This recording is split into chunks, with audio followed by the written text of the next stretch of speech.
What's going on, everybody? Welcome back to the Canadian Football Fantasy Fix for Week 16 of the 2021 CFL season. I'm Ryan Coop here with your first depth chart update video of the week. Week 16 kicks off real early this week with a Tuesday night game between the Toronto Argonauts and the Edmonton Elks. 7:30 p.m. Eastern Time is when you'll need to get your lineups in by if you want players from either of those teams. 5 games on the schedule this week, 4 later on in the week, and the Elks play a second time on.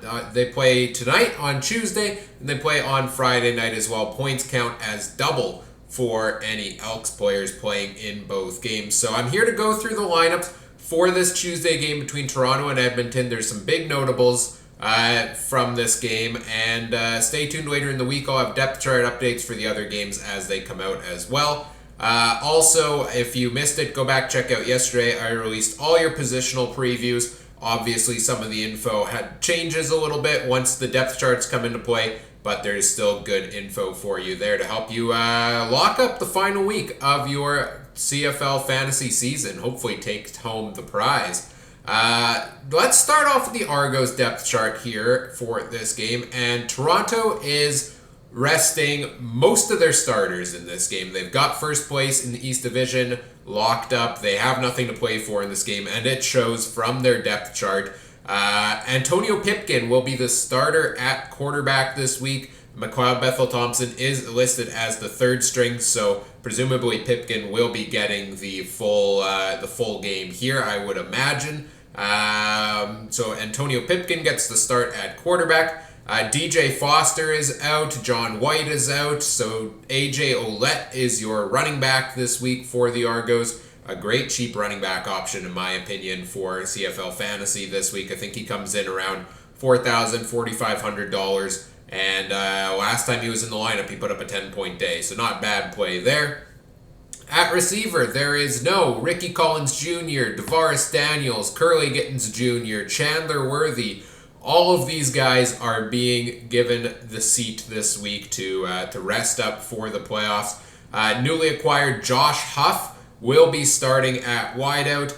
Damien Jean-Pierre also gets a start. He played a couple games earlier this year. Dejon Brissett gets a start again. And then 2 newcomers in the lineup for this season, Cameron Phillips and Brian Jones, both getting a start this week for the Argos at receiver. Among the backups also, you got Drez Anderson, who started the past couple of games. Eric Rogers, who missed a bunch of games. I think he's played 6 games on the season.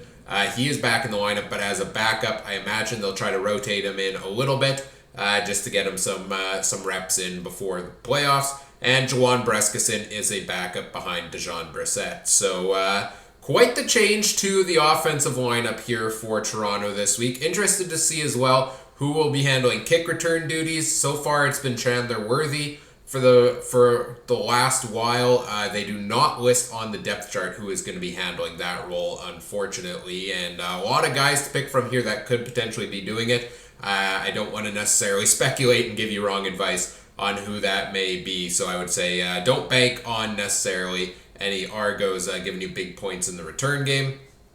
Defensive side of the ball, they are also resting a bunch of starters there along defensive line. A couple of the big names are missing there. Henoch Muamba is out at linebacker, et cetera. A lot of changes there for the Argos as they try to prep for the playoffs and go into the playoffs without any injuries. On the Edmonton side of things, again, 2 games for them this week, which makes it a bit interesting to see how they balance the lineup.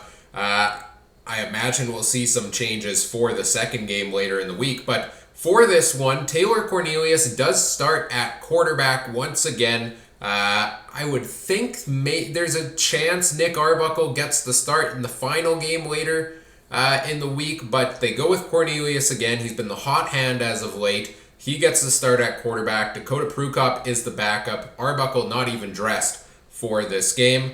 At running back, James Wilder Jr. returns to the lineup after missing the past couple and will be the starter at the running back position. Walter Fletcher, who has had 2 great games in a row in relief of him, will be the backup there, which To me, I'm a bit disappointed. I like what I've seen from Fletcher in the past few weeks, and I would have loved to see him get the start again. Hopefully he gets the start in the final game of the week for them.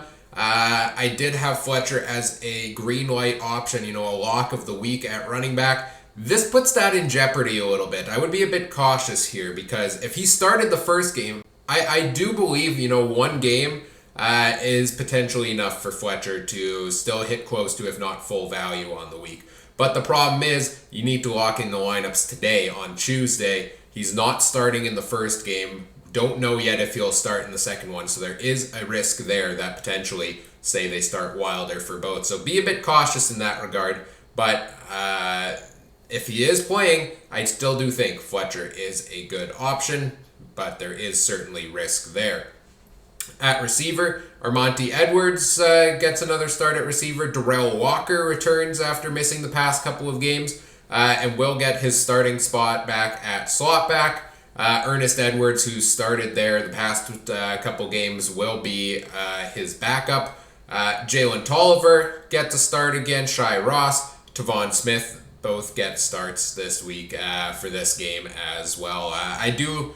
of all the receivers, Jalen Tolliver is my favorite option of them all for Edmonton right now. I think he has shown the past couple of games what he's capable of, and he should be a guy that gets to play in both of them this week. I also like guys like Shai Ross this week as well. Handling kick returns, Ernest Edwards, so he gets the backup role at receiver and will be handling kicks there. Defensive side of the ball, pretty much the same as last week. There for the Elks, full starting lineup in there for this game for Edmonton. We'll see how they adjust later in the week for their second game of the week. So that's how the lineups look for Tuesday night. Some notable changes there, as I mentioned, from both sides that could impact your fantasy week. So make sure you get those lineups locked in before the game tonight, at least the players you want from Edmonton and Toronto.